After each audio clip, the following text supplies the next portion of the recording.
Shalom, shalom. To recap, last part 12, and this is now part 13.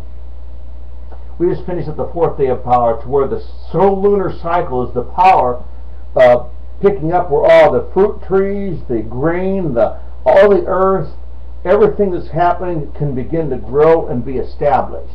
The cycle of the seasons of the solar lunar help everything to grow and fall off and start again, replant and grow. So the cycle of the third day kicks into the fourth day that empowers everything. As I was saying before, the 7-day week that we call our week leading to Shabbat, again, it's not solar lunar at all. It's based on an independent cycle. And this is after we've come back to the knowledge of Yahusha. We've eaten of Him. We are seated with Him in the heavenly places. We've now eaten of the tree of life.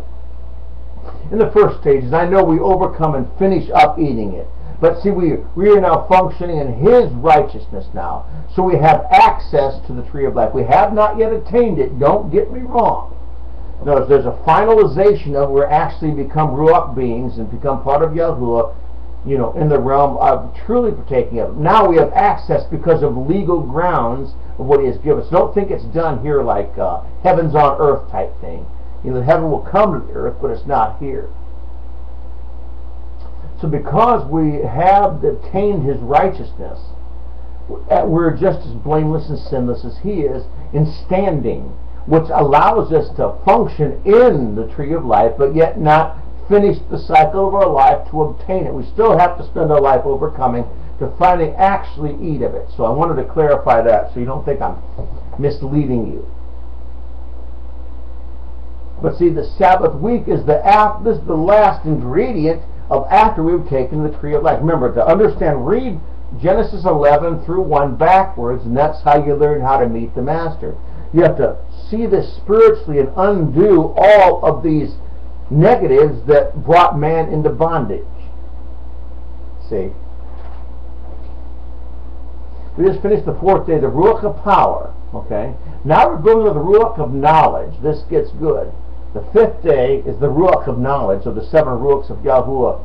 Yahusha is the 7 eyes of Yahuwah, is the 7 Ruachs of Yahuwah. That's why He's the master of the Sabbath. Because that's the pinnacle, let me share this. First day is the bronze altar.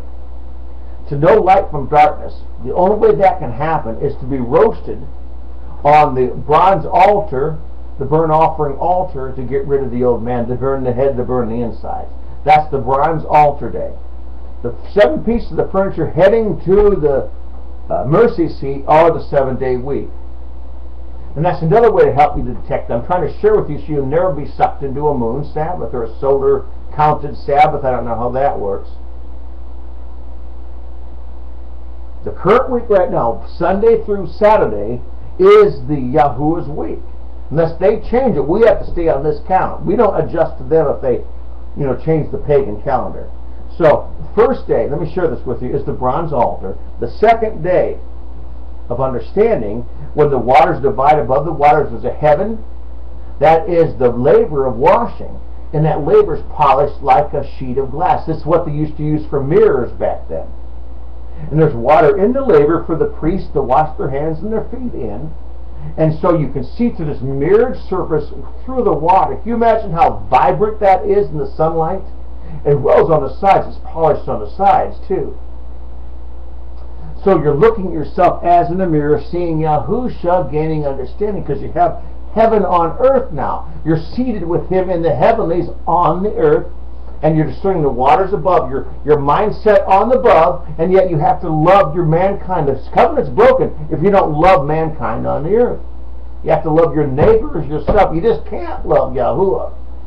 So that's the bronze laver of inspection. You inspect yourself, and you wash hands and feet, hands of authority, feet are doing His good news of peace upon the earth. So that's the second piece of furniture. Okay, now the third day, let's see.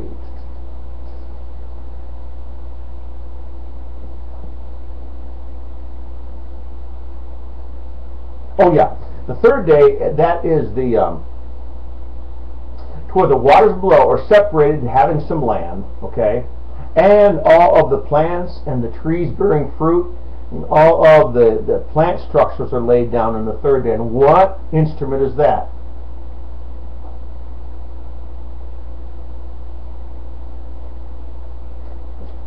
That's the table of the bread of the presence. You see, that starts it. Because without the 12 loaves, which represents the 12 months, which represents the 12 apostles, which represents the 12 tribes of Israel, which represents the let's see, the 12 months in a year, which represents the 12 stones of fire, which represents Yahushua's 2 sets of 6 loaves that have to be replaced every Sabbath. So this is pointing to the fact, in other words, those loaves have to be made fresh that the priesthood eat of, okay? They have to be refreshed every Sabbath and replaced with new bread that the priest eat of through the week. And again, we talked about that's the Ruach of counsels, the table of the bread of the presence, and the table has all the utensils that make the bread. You know, they use the stirrers, the mixing bowls, the kneading bowls. They're all made of that substance to be able to make the bread. So that's what the third day is all about, all the tree production. That the solar calendar hasn't kicked in yet, but it's pointing to it. It has the authority over the 12 months. You see, notice once the trees and the land to grow the food kicks in, that's the 12 months of the growing cycle. Of course, there's a intercalculated 13th month every once in a while. But it's basically just a bib extended, or the 12th month extended. I don't know how you want to work it. That's the table of the bread of the presence on the third day. You're making the bread of life. He is the bread of life from what? Ground to grow and trees to grow food. Man lives from it, but it's in a spiritual sense. Okay? Because you can't live without bread. And yet you can't live without a spring and fall to have the harvest cycles work for you. So that's where the 4th day comes in. It was the menorah. The menorah is next. As I said earlier, the menorah has 29 little knobs and blossoms on it that depict the month. But it still points to the independently flowing Shabbat wheat that has nothing to do with the month.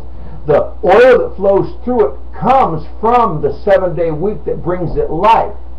The oil that's in the menorah is a type of its bloodstream, or its life, where the 7 days of only the flames are the 7-day week. And the entirety of the month is dependent upon the life, because nothing could survive on the 4th day if you didn't get the 1st day right. That's why the 7 flames, not the candlestick itself, but the 7 flames are the 12th dimension 7th day Sabbath. And the menorah is the solar calendar. Okay? But the lights are the 7th day that aren't connected to it all except by the breath of life of the oil, which is the bloodstream. And since there's a pedestal at the bottom, I think it's a 29. If you include the pedestal, it can be a 30-day count. If you include the pedestal. It's by inference, but there is a pedestal there, it would fall over. So that is the 4th day of depicting the solar calendar, the stars, the sun, everything to depict the evening and morning. So that's the menorah. That's the 4th piece of furniture. The 5th one is the altar of incense. That's what has to do with prayer. So let's get to the altar of incense now. So verse 120. Elohim said, now, this is good though. Solar calendar is established. The sun, the moon, the stars, the constellation. We can figure out how to calculate the seasons. That's power. Because you die if you don't keep the Kadosh days. And yet you die if you don't keep the 7th day Sabbath either. See, this is where the moon Sabbath, Satan spun them all out of control. I just still grieve for them. I just can't even fathom the road they're going down. So like he said, the waters teem of living beings. Now he's installing something in the water on the 5th day. And that's the altar of incense. Intercessory prayer. The waters have fish in them, as I discussed earlier.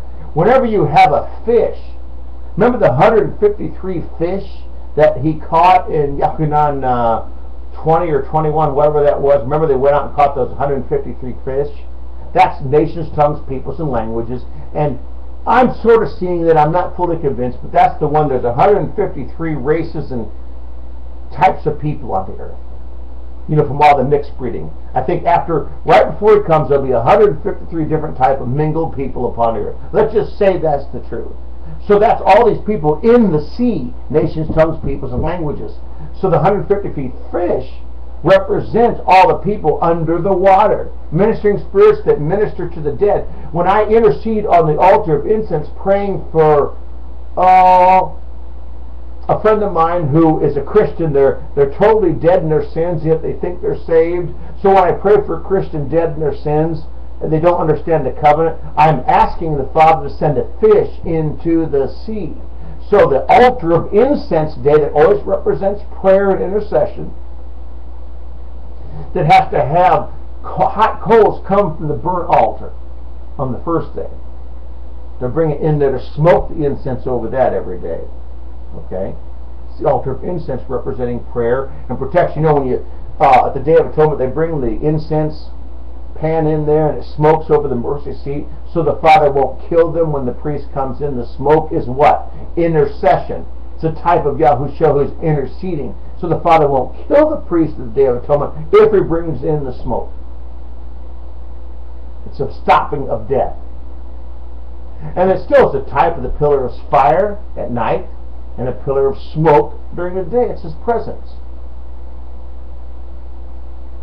Okay, the altar of incense day. All the furniture depicts this, if you can see it. And once you can get the framework of this down, you'll never be deceived by a moon Sabbath. And that's how we've known we've eaten of the tree of life. Those are sharing it in His favor. Because you notice the moon Sabbath people, they're pretty much mean. I mean, they're the most fruitless of the spirit people I've ever met. They're just quarrelsome, they're argumentative, they war, they battle, they fight. I mean, they're just completely fleshly people because they never received the law of the Spirit of life. So they're not walking in Yahushua's presence. Well, I'm spinning out my days. I'm going to keep them. I might have to go to a 14 or 13. Okay, the altar of incense day. Let's review it. I have another minute or two. This is the altar of incense, intercessory prayer. Okay, the sea's already created. So Elohim created the sea creatures and every living being that moves in the waters. And all the waters teem. Those physical, literal animals are living in the waters now, okay? To their kind. And every winged bird. And so the birds are being included too. And that's another intercessory work. The beast in the sixth day live with us. They don't travel. They're assigned to us.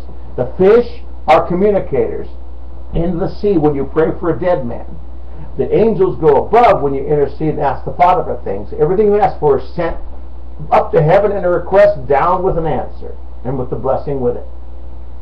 So that's why the altar of incense day is the prayer day. All days are prayer, but it's a type of it. And that's on our Thursday. This is our terminology of Thursday. So he said He created the great creatures and every living thing that moves with the waters that teem, and the waters that teemed according to their kind, and every winged bird according to its kind. And Elohim saw that it was good. And Elohim blessed them and said, be fruitful and increase, and fill the waters of the seas, let the birds increase on the earth. So if you want to have a day of set aside for a fast, pick Thursday. There's a blessing of intercession in it.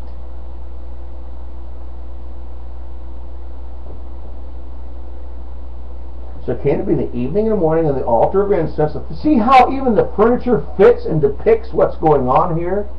But if you don't know the spirit world, you won't get it.